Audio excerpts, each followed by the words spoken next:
And we are back with the quad. Two great guests in the building from CommUNITY Frontline. Yep. And the first half, man, was chock full Awesome. of a lot of information and energy. I have a question, though, about something that was on your website, because it said if you want to join the Brotherhood. You know where she's going. This is the normal question. Yeah. You all ready for this question? We've gotten this one. Felt Okay, a you little ready then? Felt out, You ready left then? out. I was like, okay, I guess I could just donate some money or something, because they No. don't have Ain't biting anything a for us to sister. But do. you absolutely can join up. So this is the real deal about CommUNITY Frontline. So in our estimation, like I said, the four of us who got together and formulated the organization, in our lived experience, we were able to see that whenever we were doing something for the community, whenever the call was put out, women showed up in droves without question. As usual. And it We was will. always, it was all what y'all need. How many you need to do? What do I got to do? Right. And the dudes would be like, man, that's messed up. Man, I hope somebody do something about that, you know? And so CommUNITY Frontline absolutely is inclusive in every right. We want our women to be there in every front. Good answer. It absolutely. It's the true answer. Hey, it's good because it's Not true. on the website. So women are absolutely welcome. update. In addition to that, though, with that being said, we do focus on the men for that reason that we said. And like I said, if I told y'all right now what we got going on, y'all two would be like, where I signed up, what I got to do. Because that's the way, I mean, thankfully, women have, so many women that we've run across, and it seems like I have that same personality. course. Women are ready to give. Indeed. They're ready to solve. They want to go forward.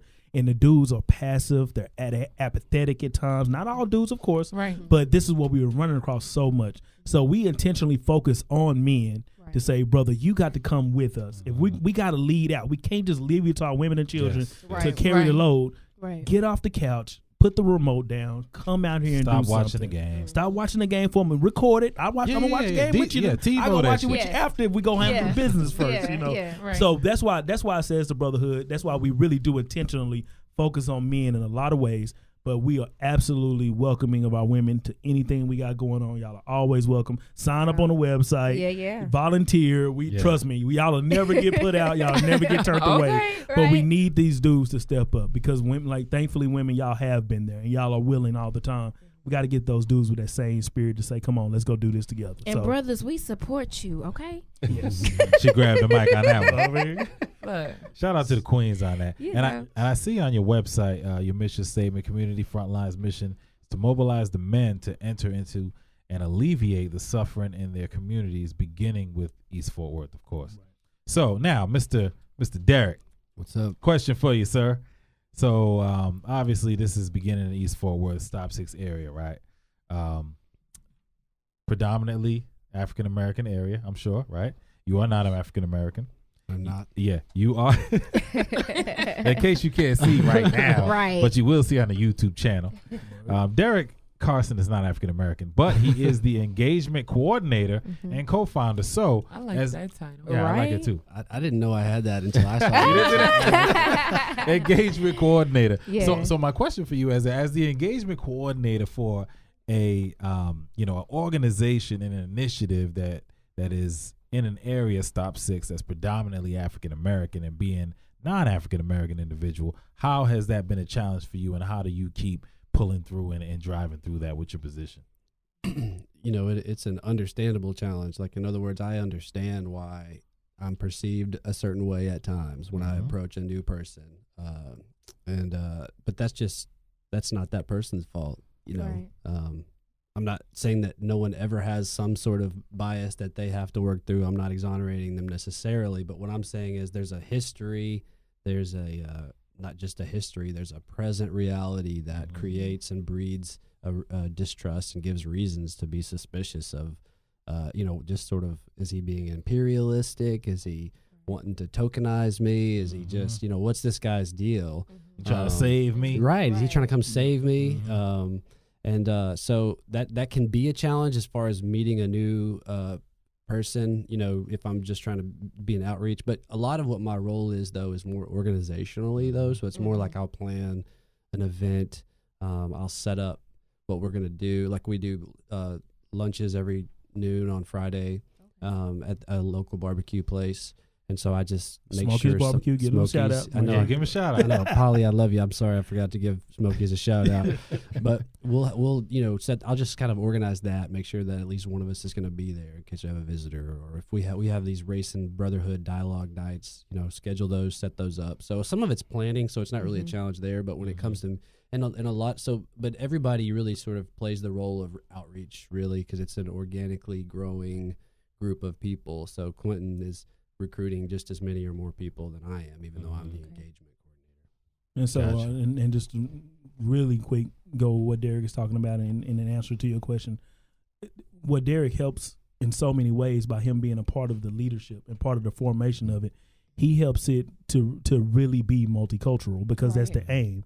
Because what we're looking for is not just, we didn't want to just become a black organization or just an organization for people of color, even though the ones that are absolutely great. And I'm a part of some of those. So it's not a knock to any group that may necessarily focus, on trying to help their particular people group and things. It could really be a beautiful thing, but we do focus on being multicultural on purpose. And we want a person from Wedgwood, a person from Southlake, a person from Grand Prairie to care about what's happening in Eastwood and Stop 6 and Woodhaven. Exactly. And so what Derek does beautifully, he helps bridge that gap.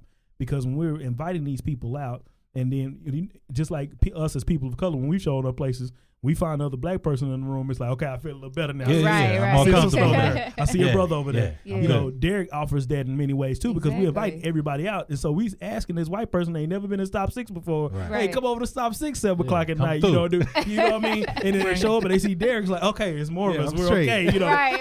And they see Derek engaging, and they, you know what I mean? So, Yeah. so it really does help on both fronts, no matter who the invitee may be. That we want a community frontline, when you walk in the room, that you do feel a sense of comfort because you're around someone like yourself. Right. And if we can get that from every spectrum, that's how we really solving problems in the city. Because when you now hear about an issue, it's not a foreign issue to you. It's not something that's just fictional, that it's tangible. You were over there the other day. You met this person that you're seeing, and it's happening to them now.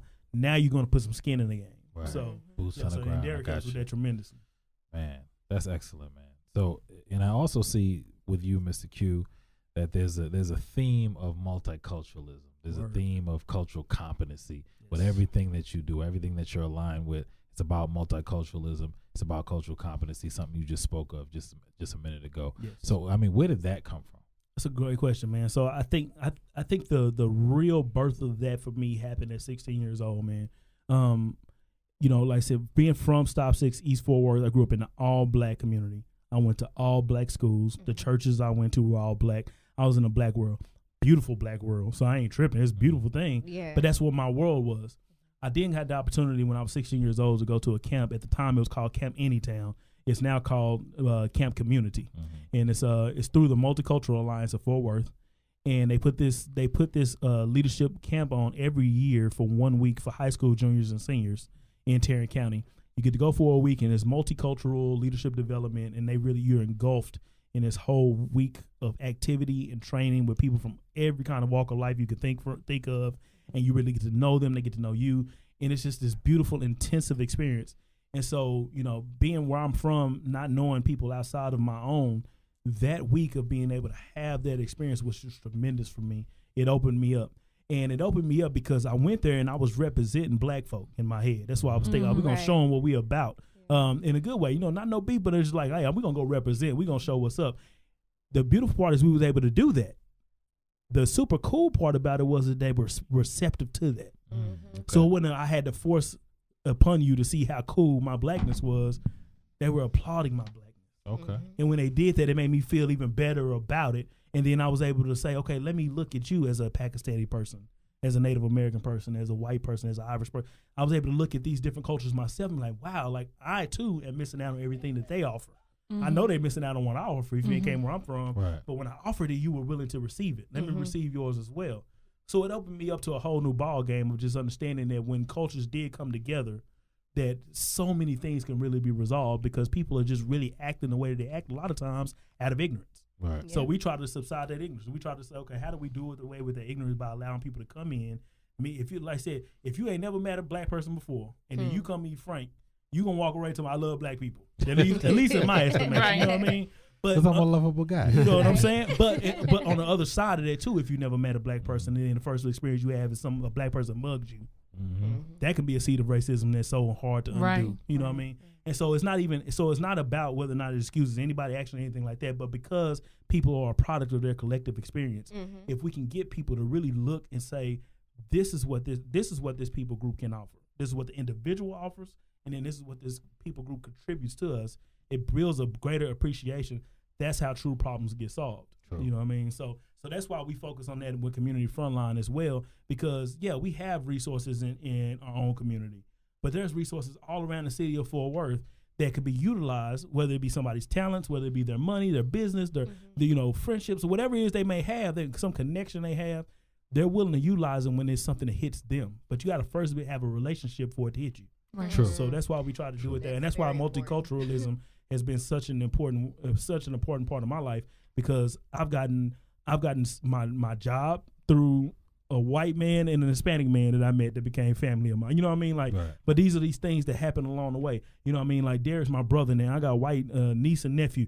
You know what I mean? Like, it's these things, that experiences that I have now to where I can curtail some of the stigma people place on white people. Just like Derek can do that now because he has black family. He can curtail some of that stigma when someone wants to say something about black people. Like, no. Right. When you say that, you're now talking about my family.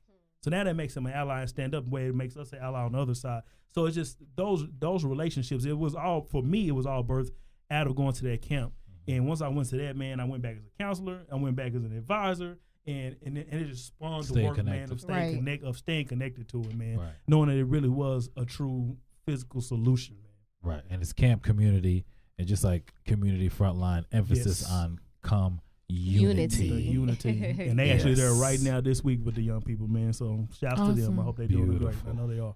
Now, how do you deal with situations where you really been hands-on with kids and worked with them, and it just doesn't work out, or you're not reaching them? How do you move past those obstacles? Yeah, I mean, so when I'm trying to work with a young person and, like you said, it doesn't work out,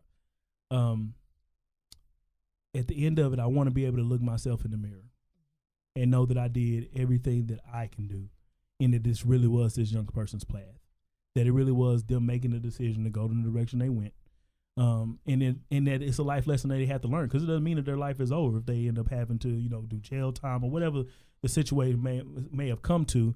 It doesn't mean that their life is over. It just means that this is a part of their journey, and hopefully it's going to make them a better adult when they get there. But like I said, I want to be able to go home at the end of the day and look myself in the mirror and not talk about what I could have done differently, what I should have put in place. If I do those things and yet they just don't work, I want to be able to say, you know what I did? I gave it my all. Okay. I want that. So one of the things I tell my young people, particularly working in juvenile probation, when I get them on probation, and right now it's been 100% the whole time. What I'm telling you is I got 100% rate on this. When I get them on probation, I tell them, if you ever have to come back into the detention facility, the first question I'm going to ask you when I get here is, who put you in here? And you're not going to be able to say anything but, I put me in here. And so that's the first thing I tell them when I first get them on my caseload. I meet them in the house with their parents. So if you ever have to come back, I'm going to ask you that question. And 100% of the time so far, when I've gone in there and say, I got a detention here, and I go in there and say, who put you in here? They said, I did. Because they know that PO was not trying to hem them up. I was trying to give them every opportunity, any service I can provide. You can call me literally 24/7. Literally 24/7. My young people can call me if they're in a situation of any kind. I'm working with your family. I'm working with your school. If you got a job, I'm working with you there. I'm doing all I can. And I understand I'm one person. I know you got a lot of factors in your life, but you won't be able to say you didn't have someone who cared. You won't be able to say you didn't have the opportunity. You won't be able to say you didn't know. You just have to say that you made a decision. So so far, 100% of the time, I've been able to ask my young person, who put you in here? And every time they've said they have. So that helps me to be able to sleep at night, to know that, okay, I gave him everything I could give him, and this is the path he had to go down at this moment.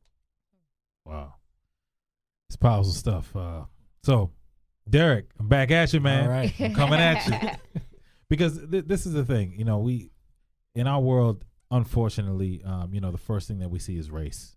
We see race a lot, and I know in our community, when we step outside of our community, we deal with race almost all the time. So now we're gonna flip that on you.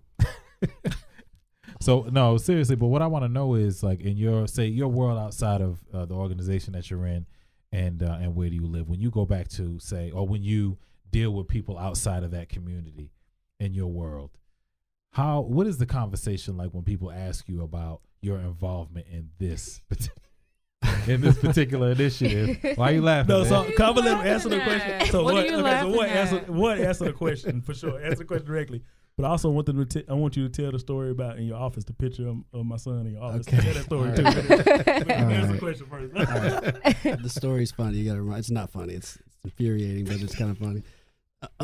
Well, and to be clear, where I live in East Fort Worth, I live in Meadowbrook, so it's pretty diverse. So there are other white people in the neighborhood too. They're growing, unfortunately, to be honest with you. But that's another conversation for another day. Right. But I don't know. I have this theory. There's this stereotype of I'm air quoting for those that can't see me. The angry black man. Mm-hmm. Mm-hmm. Well, I've come to believe that there's an angry white man version. Oh, we Oh, know. no Right. doubt. No doubt. The church said amen. Yeah. See, this was a enlightening new us, Derek. discovery to me. But, Right. but so I try to be winsome and persuasive. In other words, I can make it look to you like I'm going to bat for you, or I can go to bat for you in a way that I think is going to be effective, Right. regardless of how it appears Right. at the time. That's good. And so sometimes that means instead of yelling and being loud when I want to be, and when that might communicate, there's a time to be a clear advocate where it's apparent that I'm advocating and I'm here and I'm expressing and I'm affirming that I'm with you. But there's also a time where I can do that like I would any other area of my life with the goal of being effective. What does that mean? And a lot of times that means meeting people where they're at, because if you don't meet people where they're at, you're not going to get them to go anywhere with you. Exactly. And I have to keep in mind that I was that person. Like if I didn't have brothers that met me ignorant, I mean, I'm still ignorant in a lot of ways, but that met me a lot more ignorant and helped bring me along, then I wouldn't have gotten, I wouldn't have grown and learned some of the things that I have. So there has to be a level of that in how I do it. But at the end of the day, I mean, it's just trying to be genuinely who I am, whatever that is, because people can tell when you're sort of putting on, or No if you're, doubt. Right. you're putting Right. a A hat. facade. Yeah. And so, I work in a law office in downtown Fort Worth and it's mostly white people at my job. I'm a low man on the totem pole. There's not a lot I can do about that right now, but I just go in and try to do a good job. And I've taken some guys that I work with to Smokies on Fridays, and it's kind of funny to watch their faces in the car, by the way, because they're like, hey, want to go eat some lunch? Yeah, I got this place I go to. Oh, yeah, let's check it out. You start driving, you exit, you get on East Lancaster, you start heading east. Yeah. In the hood. But, Field trip. Right. but one of the goals, though, is to normalize it, right? Like, Yeah. we have white people we tend to see things like you're either like saving someone over there, or you're like in normal land. Right. And so Right. the goal is to just normalize loving your brothers and sisters that Humans. look differently than you. Absolutely. Yeah, just normalize it. So Absolutely. sometimes that means I forget and I'm just being me, and then sometimes I bring them over to my house and we meet, and they're like, "Whoa, you have all these." It's like I don't go around telling people here's what I'm about. It's just as it comes up naturally. Right.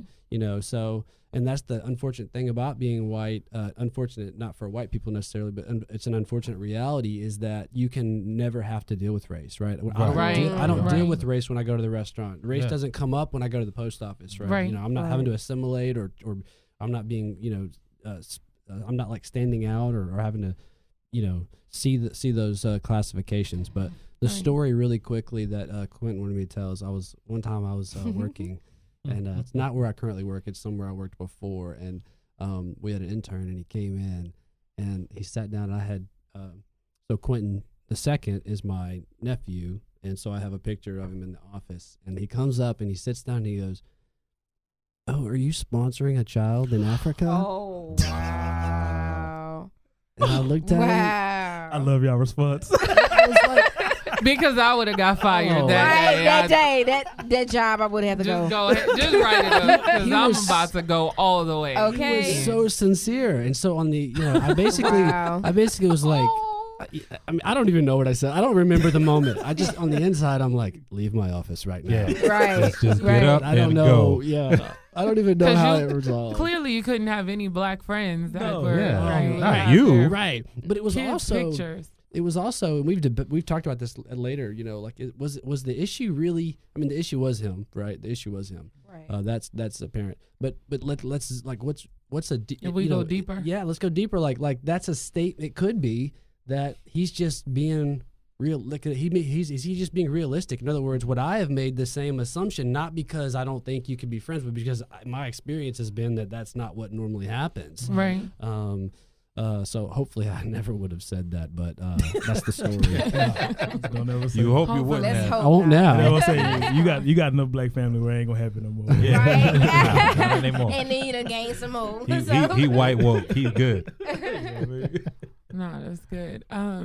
What events do you guys have coming up soon? Anything particular that you want to put out there? Absolutely. So the biggest thing we want to put out there is July 20th. I won't write on that date. Yeah, that's right. July 20th, we'll be having our movie night. And so we do these every once in a while at the Martin Luther King Center in Fort Worth in Stop 6. We have a huge inflatable jumbo screen that we pull out in this huge field that we got that's out there. And we show a movie, and we give free popcorn, and we give free drinks, and the kids run around, and it is an absolute blast for police officers out there, black folk, white Women. folk, Latino folk, women. Yeah, queens. Women, Shout out to Lots women. of them. women are serving, women are chilling, women are doing all of the above. Awesome. It's just an incredible family night. And like I said, you know, particularly with me being from there, you know, when I was growing up, and I grew up right across the street from the Martin Luther King Center, that was my safe haven. Like, it's particularly summers. My folks knew where I was going to be. I'm being in the King Center hooping every day till they close. Yeah. You know, and when you come outside of there, it was a lot of stuff going on. Yeah, we had gang violence. Yeah, it was drug dealers. It was prostitution. It was a lot of things that was going on in the hood over there, particularly in the 90s when I was growing up, and in the 80s when I was growing up. But the King Center was always kind of a safe haven. So now being an adult and getting to go back and getting to utilize that again as the beacon of safe haven for the Stop 6 community, they're saying everybody come out and you know you're going to have a good time. And it ain't gonna be no foolishness, Right. and the kids can run around and be happy, and they can just watch a movie. I'm telling you, it's just a phenomenal evening, and it always, you know, that evening always makes me emotional. I talked to Frank Dante. I know Derek feels the same. It always kind of gets us just like, man, look what we're able to accomplish just by giving time. We ain't doing nothing but big by going out there. We showing a movie. Right. But anyway, saying all that to say, we do want everybody to come out. Y'all are more than invited. Please come For out. sure. Bring your kids. Bring your nieces and nephews. Everything. And we just have a really great time watching the movie and having a great time. And we Beautiful. should give a shout out to Miss Jackson too at the center, because this was really her brainchild, if I recall. And Absolutely. we partner with the center on that. The guru of the Martin Luther King Center. So yeah, Awesome. she hooks it up with the city of Fort Worth. So we have a nice trailer out there where we're doing the popcorn and everything. Yeah, she absolutely is so instrumental in the way that she's put this together. So we just get to provide the muscle in many ways for that evening. So yeah, so Yeah. July 20th. Can't remember the exact time. It's 6, I think. Is what we're Well, it's later because it's light. Trying to so let the sun go it's down. light, So yeah, so but late now. you can check our website, check our Facebook page, all those good things. What are More. those? And Go so the ahead and give website us is those. communityfrontline.com. On Twitter, we're Frontline, COMM Frontline. I think it's because we had to shorten it for some reason on Twitter. Yeah. But then all the rest of them are Community Frontline. So Instagram, Facebook, it's just look All up Community one word. all one All word, one Community Frontline, and look us up, and you'll definitely be able to know exactly what we're doing. But the next event is that one more thing I'm gonna mention super quick, and then because it's not a date scheduled for it, but just want to alert people to what we're going to be doing here really soon. There's an apartment complex in Stop 6 Antigua Village. It's right next to Cavill Housing Project. But Antigua Village is a lot of issues that's going on right now in Antigua Village that we can see and that we know that's going on. But we're about to really try to take a real hold of that as a community, to figure out what the real issues are and to figure out how us as a community can begin to tackle that. So just putting that on everyone's radar, because we're going to need people's help, whether it be talking to residents, whether it be community meetings we'll have there, whether it be community policing. We're going to figure out what we need to do as far as mentoring, educating, whatever we're going to do, but we're going to take hold of that to really make sure we're helping our people out this in Antigua Village, because some beautiful, excellent people over there who are just getting a raw deal when their housing situation and it ain't right. So if we about anything in the community, we got to be the ones to step up and do something about it. Yes, so look out for that as well. Heard that. Yes, indeed.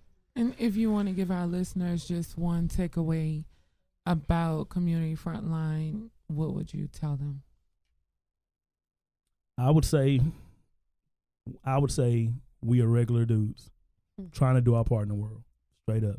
Because too often when people see people trying to do community service or trying to do something for others, it's like you either get pushed aside like it's nothing, like, oh, they really think they're doing something, or you get put on this pedestal like, wow, they're doing such great things. Right. We just regular dudes going to work every day, going to our wives every day, trying to raise our children, but just saying there's got to be something more, that we can't sit silently, and we can't just let the problems bypass us.